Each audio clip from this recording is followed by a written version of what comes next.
اب کہاں دیا قرآن مجید کے اندر یعلم خائنۃ الاعین وما تخفی الصدور. ایسا نہ سمجھنا یہ کہ ہم گناہ کر رہے ہیں ہمیں کوئی دیکھ نہیں رہا ہے, کسی کو پتہ نہیں ہے. دیکھنے والی ذات اللہ کی ہے, جس کو پتہ ہے وہ ذات بھی اللہ ہے. وہ تمہارے عیبوں کے اوپر پردہ ڈال دیتا ہے, ستاری کرتا ہے, وہ تمہارے گناہ کو چھپا دیتا ہے. حقیقت یہ ہے کہ انسان جو گناہ کرتا ہے, جو اللہ کی نافرمانی کرتا ہے, دن رات گناہ میں لگے ہوئے انسان آج کل ہے. دن رات اللہ کی نافرمانیاں ہو رہی ہیں,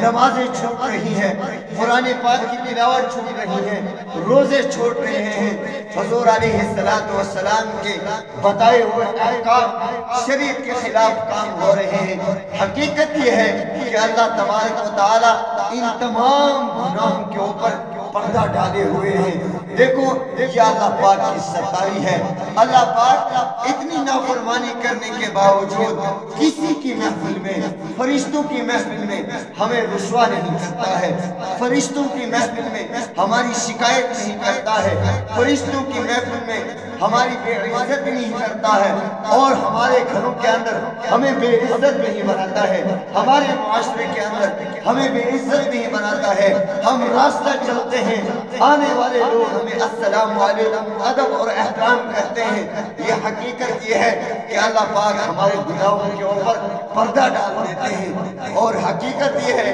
کہ انسان جو گناہ کرتا ہے, جو اللہ کی نافرمانی کرتا ہے, اگر اس گناہ کے اندر بدبو ہوتی تو کتنے انسان ایسے ہیں جو رات کو زنا کر کے سوتے ہیں, جو رات کو شراب پی کر سوتے ہیں, جو رات کو دن کو اور ہر وقت اللہ کی نمازیں چھوڑ کر سوتے ہیں, اللہ کی نافرمانی کے اندر مبتلا ہو کے سوتے ہیں. کتنے مرد اور عورتیں ایسے ہیں جو گناہ کر کے سوتے ہیں اور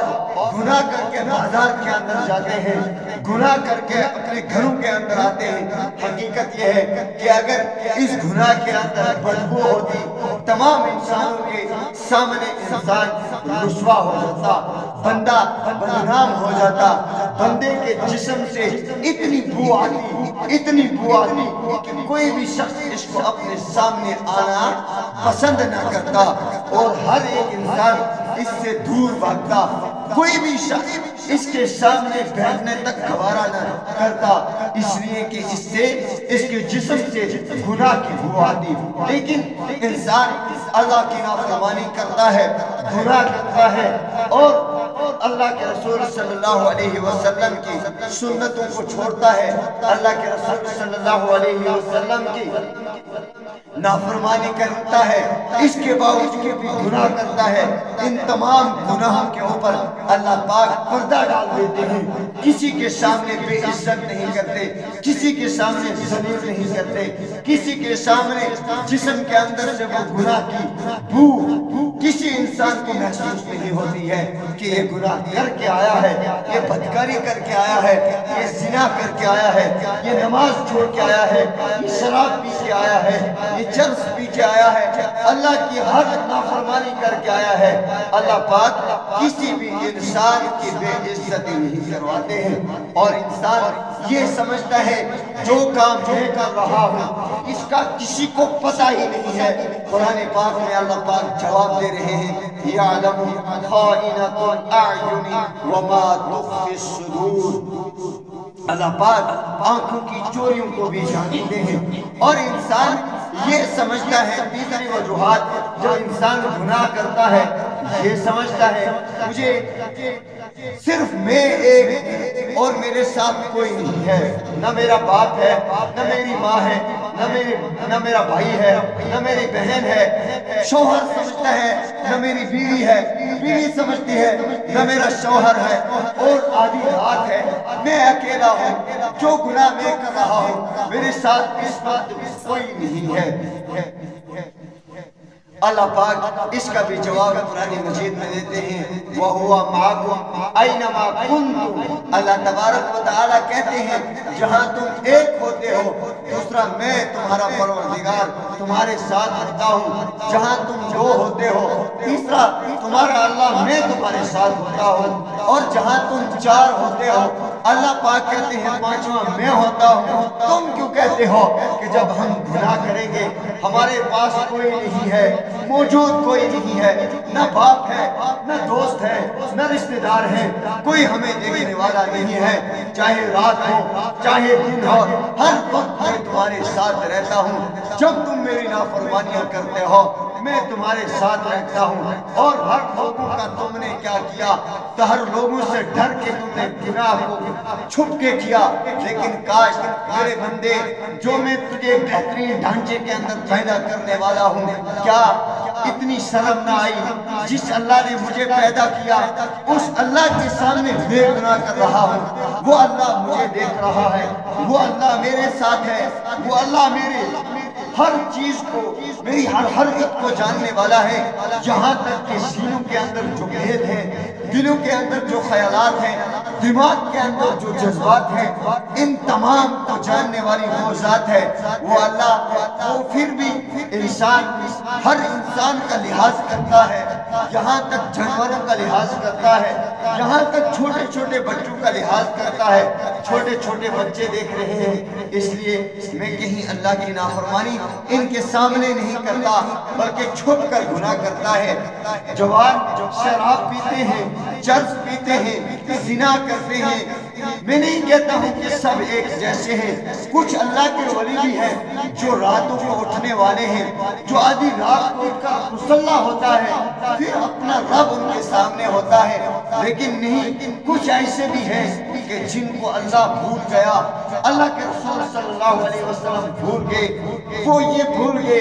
صحابہ نے کتنی تکلیفیں ہماری خاطر کی، اللہ کے رسول صلی اللہ علیہ وسلم نے کتنی تکلیفیں ہماری خاطر برداشت کی، یہاں تک وقت تھا حضور علیہ السلام کے گھروں کے اندر کئی مہینوں تک، دو تین مہینوں تک چولہا تک نہ جلتا تھا، کھانے کو کوئی چیز نہ ملتی تھی، پیٹ کے اوپر حضور نے پتھر باندھے، اتنی تکلیفیں برداشت کی اور اتنے پتھر کھائے۔ طائف کے میدان کی تاریخ کو یہ بندہ یاد نہیں کرتا ہے اور یہ سمجھتا ہے کہ بس میں اللہ کی نافرمانی کر رہا ہوں، دیکھنے والا کوئی نہیں ہے، میں اس دین کی خاطر تو کسی نے کوئی قربانی دی ہی نہیں ہے، نمازوں کی خاطر کسی نے تو کوئی قربانی نہیں دی ہے، یہ سمجھتا ہے کہ اس دین کی خاطر کسی نے بھوک برداشت نہیں کی، کسی نے کوئی تکلیف نہیں برداشت کی، لیکن کاش وہ